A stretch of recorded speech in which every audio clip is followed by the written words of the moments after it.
വയനാട്ടിൽ കോൺഗ്രസിന്റെ സ്ഥാനാർത്ഥി നിർണയത്തിനെതിരെ SYS സംസ്ഥാന വൈസ് പ്രസിഡന്റ്. മതേതര പാർട്ടിയായ കോൺഗ്രസ് ജില്ലാ പഞ്ചായത്തിലേക്ക് ഒരു മുസ്ലിമിനെ പോലും പരിഗണിച്ചില്ല. 4 ബ്ലോക്ക് പഞ്ചായത്തുള്ള വയനാട്ടിൽ 2 പേരെ മാത്രമാണ് ഉൾപ്പെടുത്തിയത്. അനീതി ശ്രദ്ധയിൽപ്പെടുത്തിയപ്പോൾ നേതൃത്വം ഒഴിഞ്ഞുമാറിയെന്നും ശക്തമായ പ്രതിഷേധമെന്നും ഇബ്രാഹിം ഫൈസി പേരാൽ പറഞ്ഞു.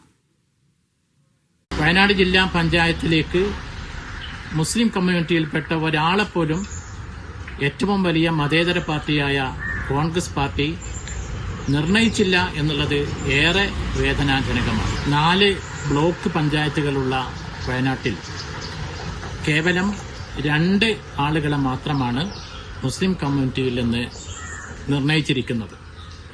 ഈ ഒരു അനീതി പലപ്പോഴും ഉത്തരവാദപ്പെട്ട ആളുകളുടെ ശ്രദ്ധയിൽപ്പെടുത്തുമ്പോൾ പല കാരണങ്ങൾ പറഞ്ഞുകൊണ്ട് അവരൊഴിഞ്ഞു മാറുകയാണ് ചെയ്യാറുള്ളത്.